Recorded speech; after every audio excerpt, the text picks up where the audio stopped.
부어스예요. 이건 조금 상당히 씁쓸한 내용인데요. 군사력 5일 소용없다. 전문가들이 말한 북한과 한국 전쟁 현실. 우리나라 무슨 방공 뭐 이런 방위 산업에 대해서 잘 팔린 것에 대해서 세계가 떠들썩고 우리나라에서도 난리인데 핵 앞에 드러난 재래식 전력의 한계. 이제 마지막까지 가니까 핵을 던진다는 거예요 지금. 대한민국은 세계 상위권 재래식 전력을 보유한 국가로 평가된다. 그러나 핵무기가 개입되는 순간 전력 균형 완전히 달라진다. 핵은 단순한 무기가 아니라 전략적 억제력의 핵심이기 때문이다. 전문가들은 이 점에 기존 군사력 평가가 모호해질 수 있다고 지적했다. 그러니까 우리 방산 무기가 이 북한의 핵무기에 버금가는 것을 타개하기 위한 그런 노력으로 인하여 고심 끝에 만들어진 거기 때문에 강력한 거예요. 특히 핵을 보유한 국가와 대치 상황에서 비대칭성이 극대화된다. 마지막 카드로 핵을 던져버리면 다 소용없다는 거죠. 그러니까 핵이 갖다 그 핵을 발사하기 직전에 갖다가 갖다가 때리는 거 그런 것들이 미국도 가지고 있지만 그 지하에 핵이 더 저장된 데를 갖다가 미사일로 폭격시키잖아요. 지하 무슨 몇백 미터 이하까지도. 이러한 구조는 한반도 안보 환경을 더욱 복잡하게 만든다. 4분 59초에 끝난대요. 단순한 병력이나 장비 수로는 설명할 수 없는 문제다. 현재 한국이 직면한 안보 현실은 질적으로 다른 단계에 들어섰다는 평가가 나온다. 북한이 이번에 러시아 전쟁으로 인해서 여러 가지 지금 러시아의 그런 핵기술이라든지 또는 정밀도 이런 것들이 많이 좋아져 가지고 그전에는 북한이 핵실험을 뭐 동해안이라든지 서해안 바다에다 던졌어요. 그것은 그 정확도가 좋지 않으니까 그 바다를 향해서 던지는 거죠. 근데 요새는 내부 안에서 핵을 갖다 던진다는 거예요. 육지 평지에다 던진다는 거예요. 바다에다 던져. 그것은 뭐냐면 핵의 정밀도가 그만큼 높아졌다는 거죠. 바다에 던질 때는 어디에 떨어질지 모르는 별로 오차 범위가 많다는 거죠. 근데 오차 범위가 줄어드니까 자국 내 국도 내부에다 던진다는 거예요. 한반도를 둘러싼 핵포위 구조. 한국의 지정학적 위치는 더욱 어려운 조건을 만든다. 주변에는 핵무기를 보유하거나 잠재력을 가진 국가들이 밀집해 있다. 우리는 핵 보유국 3국으로 둘러싸여 있으니까 유럽에서도 한국은 핵을 가져야 된다. 그런 식으로 말하고 있잖아요. 걱정을 하잖아요. 뭐 중국 우리 한반도를 놓고 북한이 핵을 가지고 있고 러시아가 핵을 가지고 있고 중국으로부터 핵 보유국으로부터 우겨싸움을 당하고 있는 그런 상태에서 한반도 핵을 갖지 마라. 우리가 도와줄게 하면서도 트럼프는 주한미군 주둔비 뭐 9배 10배를 주지 않으면 우리는 주한미군 철수할 거야 이런다는 거예요.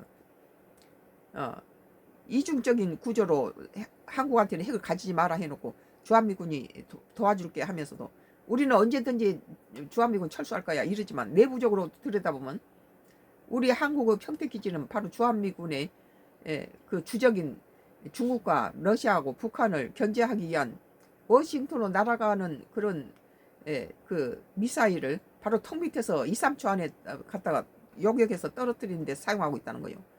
그리고 인도태평양 연안국가의 패권을 싸움에 미국이 거점으로서 우리 한국을 이용하면서 만약에 인도태평양 연안국가하고 같이 합동훈련을 한다는 것은 중국과 모든 인도태평양 연안 일본을 유시해서 필리핀, 대만, 베트남, 인도네시아 이 모든 나라들이 전부 중국하고 영토 분쟁이 있어요. 그러면 영토 분쟁이 일어났을 때 미국이 합동훈련을 한다는 것은 그 영토 분쟁에 같이 가담해서 같이 싸우겠다는 소리거든요.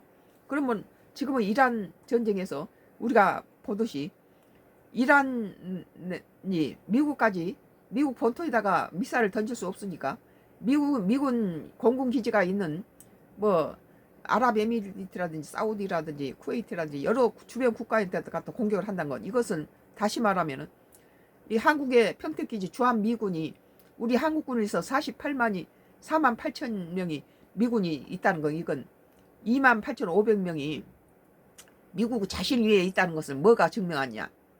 사드를 배치할 때 그 사드는 우리 서울을 저기 보호하기 위한 것도 아니고 수도권을 보호한 거 아니에요. 평택기지를 보호하는 거예요.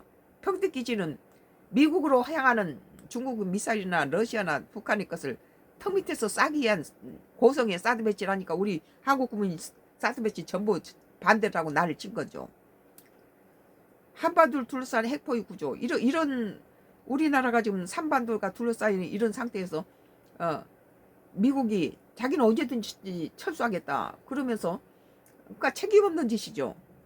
그러면서 한국은 핵보유하면 안 돼 이러고 있다니까. 우리는 그 이재명 이 잘하는 이유는 박정희 때도 뭐 우리나라 핵을 가지려 하다가 미국한테 한 방 맞아서 그걸 포기했는데 이번에 우리 전시 작전권 해수라는 환수라는 그런 카드가 그 미국은 차마 우리나라가 그런 식으로 물론 전시 작전권 환수라는 것은 각 정부 때마다 늘 거론되던 것이지만 이번에처럼 적절한 시기에 그 카드는 상당히 유용했다. 그리고 그것은 카드로 뿐만 아니라 실제로 있어야 될 미국이 우크라이나에게 보여주는 행동은 우리 한국이 굉장히 주목해야 될 부분이다. 미국은 자국의 유익을 위해서 가해자인 러시아 편을 들고 피해자인 우크라 편을 들지 않았다는 거예요. 이것은 다시 말하면 대만하고 중국이 이렇게 전쟁이 벌어졌을 때 중국이 미국한테 뭐 히토르라든지 이런 걸 영구적으로 뭐 제공하고 이런 카드를 보였을 때 트럼프는 종료됐다고 나오네요. 트럼프는 이 대만을 중국한테 넘겨줘 버리고 발을 빼면서 히토르라는 국익을 위해서 그것에 대한 이득을 취할 수 있다. 다시 말해서 북한하고 자꾸 이렇게 왜 미국이 중국이라든지 러시아라든지 이렇게 대형 국가들한테 쌈질 안 하고 저 중동에 있는 저런 나라들이나 또는 이 북한 김정은을 두려워하고 자꾸 정상회담 하자고 자꾸 회유하고 이런가. 잃어버릴 게 없는 사람이 더 무섭다는 거예요. 이 사람들은 일본이 2차 대전 때 가미가지가 뭡니까? 젊은 사람들을 비행기에 태워가지고 가서는 폭탄과 같이 살아해버리는 거예요. 미국의 9.11 테러가 돼서 미국은 저기 이렇게 미사일 쏠 때 거기서 중간에 오는 데서 터뜨려버리면 되지만 자살 테러라는 것이 이 사람들은 잃어버릴 거 없다는 거예요. 나 죽어도 뭐 남아있는 재산도 없고 저기 두려울 거 잃을 게 없다는 거예요. 잃을 거 없는 사람이 제일 무서운 거죠. 한반도를 둘러싼 핵포위 구조. 그러니까 저 미국이 김정은을 또는 중동의 이런 그 소수 이런 이란을 중심으로 하는 그런 나라들이 9.11 테러가 다 그런 세력으로부터 받은 거 아니에요. 자살 테러를 해버리는데 방법이 없잖아요. 죽기로 작정을 하고 와서 저 쌍둥이 빌딩을 갖다가 공격을 해버리고 지도 같이 산화해버리는데 뭐 미국은 그게 제일 무서운 거예요. 그러나 중국이나 러시아는 잃을 게 있죠. 잃어버리는 지켜야 될 게 있다는 거예요. 자기가 미국에 던지면 자기도 당한다는 걸 아니까는 두려워하는데 잃을 게 없는 사람은 그래 우리는 목숨 내놓고 같이 9.11 테러 그 빌딩 갖다 같이 죽을 거야 하고 산화할 생각을 하고 목숨을 내놓고 걸고 덤비는 놈은 그건 감당할 수 없죠. 그 사람은 잃어버릴 게 없으니까 그냥 목숨 내놓고 네 죽인다 이런 식이 나오죠. 그래서 이 김정은이 같은 그런 인물을 가장 미국이 두려워하고 같이 대화로서 하겠다. 그리고 이란의 공격은 김정은한테 굉장히 시사한 바가 클 거예요. 그리고 미국의 이 공격 무기들이 드러나면서 중국도 약간 움찔한 게 있어요. 왜냐하면 중국 무기들이 한국보다 못한 게 많다는 거예요. 동남아시아에 줬던 무기가 나가서 그냥 중간에 다 지가 폭발해버리고 전혀 그런데 미국에 이번에 지하 벙커를 갖다 때린다든지 이런 것들 봤을 때 중국한테도 좀 그 두려움을 줬을 거예요 아마. 그리고 북한에도 그랬지만 지금 미군이 주일이라든지 주재하는 미군들을 전부 빼다가 지금 이란으로 보내고 있는 상태에서 이쪽 인도 태평양 연안 국가인 특히 한국과 일본이 좀 비어있는 상태잖아요. 일본에서는 5천 명의 미군이 지금 이란으로 지금 간 지가 오래됐죠. 한국 지정학적 위치는 더욱 어려운 조건을 만든다. 주변에 핵무기 보유하거나 잠재를 가진 국가들이 밀집해 있다.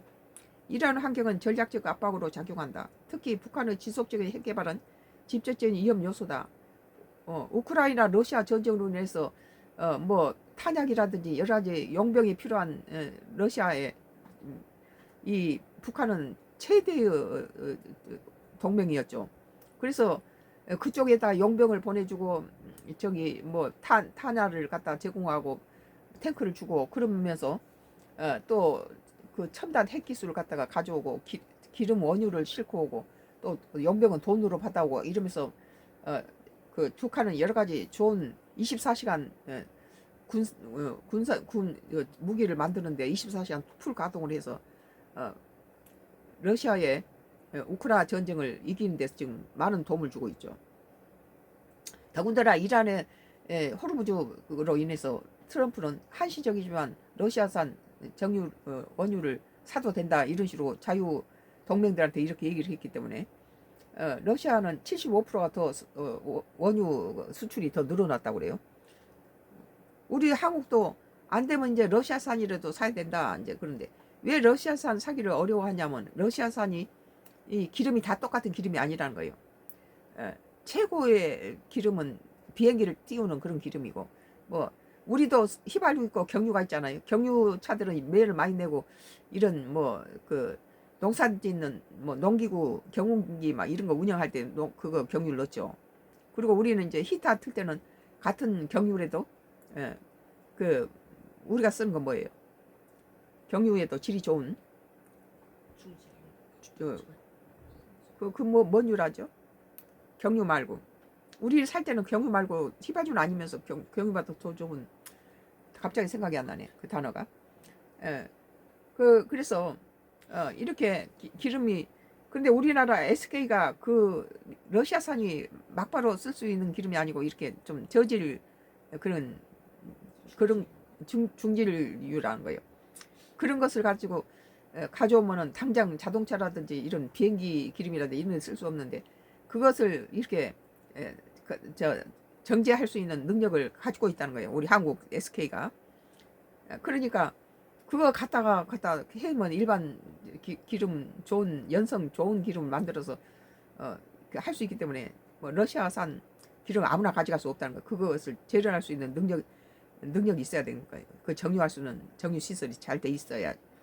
그러니까 우리나라가 지금 호르무즈가 저렇게 돼버리니까 러시아산 저기 기름 도입을 지금 생각하니까 러시아 쪽에서는 똑똑한 나라는 역시 다르다. 그러니까 러시아산 기름 아무나가 못 가져간다. 똑똑한 나라만 그럼 가져가지고 그걸 정제할 수 있는 나라만이 가져갈 수 있다는 거죠. 과거 여러 차례 협상이 있었지만 실질적인 비핵화로 이어지지 못했다. 특히 북한의 지속적인 핵 개발이 그 결과 현재의 핵 능력 고도화로 이어졌다. 지금 북한이 굉장히 엄청난 속도로 지금 따르는데 우리가 핵에 버금가는 일반 재래식 무기에다가 온 힘을 다 쏟는 이유가 우리가 핵이 없는 상태에서 이 북한을 대적해야 되니까 그 핵이 아직 출발하기 전에 벙커를 쳐버리기 위해서 뭐 미하 지하 뭐 1000km 뭐 600km 막 이런 것이 필요한 미국의 그 이번에 저기 이란을 때린 그 벙커보다도 더 우리 것이 깊이 들어간다 그래요. 물론 미국의 아주 그 섬세한 부분들을 뭐 비싼 비행기를 띄워서 그렇게 하는 것보다 우리나라는 갖다가 놓으면은 뭐 이동해서 갖다가 아무 장소에나 갖다 이동해서 쏴버리면 밑에 직선으로 내려가서 그것보다 더 많은 깊이로 들어가서 벙커를 갖다 파괴시키는 것은 김정은이 지하로 갖다가 이런 벙커를 만들어서 모든 미사일이라든지 김정일 일가가 숨어들 수 있는 것이 다 지하로 좀 돼 있기 때문에 그 지하를 퍼뜨리는데 엄청난 걸 하고 있죠. 그러나 핵이 일단 뜬다면 핵이 모든 걸 다 파괴시켜 버리잖아요. 특히 북한의 지속적인 핵개발 직접적인 위험 요소다. 과거 여러 차례 협상이 있었지만 실질적인 비핵화로 이어지지 못했다. 그 결과 현재의 핵 능력 고도화로 이어졌다. 그러니까 그러니까 잃을 거 없는 나라가 핵을 가진다면 상당히 위협적이란 거죠. 뭐 미국도 안 무서워요. 뭐 자기는 치고 죽으면 된다 이런 식이죠. 그러나 잃을 게 있는 중국이나 러시아는 자기가 치면은 자기도 당한다는 걸 아니까 잃어버릴 게 많은 나라나 함부로 공격을 못하는 거죠. 그러나 간땡이가 부어있는 나라들이 잃을 게 없는 나라가 제일 무서운 거예요. 이러한 흐름은 단기간에 바뀌기 어려운 구조다. 한반도는 점점 더 복잡한 핵균형 속으로 들어가고 있다. 이 상황에 새로운 대응 전략이 요구되고 있다. 그러니까 우리나라는 핵을 가져야 된다. 그것이 자유민주주의를 지키는데도 미국한테도 유익하다. 그런 거죠. 핵무장 논쟁 다시 수면 위로. 이러한 환경 속에 독자 핵무장에 대한 논의가 다시 등장하고 있다. 일부 전문가들은 기존 방식으로는 대응이 어렵다고 주장한다. 왜 핵 억제력 핵 확보가 필요하다는 논리다. 과거에도 유사한 사례들이 존재한다는 점이 근거로 제시된다. 다만 이러한 선택은 단순한 군사 문제가 아니다. 국제관계와 외교적 파장까지 함께 고려해야 한다. 특히 동맹관계와 국제규범이 중요한 변수로 작용된다. 한국은 국제규범을 잘 준수할 수 있는 나라다. 뭐 자기 유익을 위해서 막 세상을 히틀러처럼 이렇게 엉망을 치고 그럴 인물이 아니라는 것을, 그런 국가가 아니라는 것을 보여줘야 된다는 거예요. 특히 동맹관계와 국제규범이 중요한 변수라는 거예요. 핵무장은 현실적인 선택이지만 동시에 큰 부담을 동반한다. 따라서 신중한 접근이 필요하다는 의견이 제기된다. 마지막에 미국이 승인해야 된다는 거죠. 대안으로 떠오른 우회의 억제 전략. 핵무장 외에도 다양한 대응 전략이 논의되고 있다. 대표적인 것이 잠수함 기반 억제력 강화다. 그러니까 핵 잠수함이 이번에 승인됐잖아요. 수중 전력은 은밀성과 생존성이 높아 전략적 가치가 크다는 거예요. 바다 밑에서 움직이기 때문에. 이는 핵무장과 다른 방식의 억제력을 제공한다. 동시에 국제적 부담을 상대적으로 줄일 수 있다는 선택지다. 이번에 이 핵 잠수함이란 것이 우리가 핵을 가지지 못한 나라에서 핵을 사용할 수 있는 유일한 방법이죠. 이러한 접근은 현실적인 대안으로 평가된다. 다만 완전한 해결책이 되기는 어렵다는 거죠. 한계도 존재한다.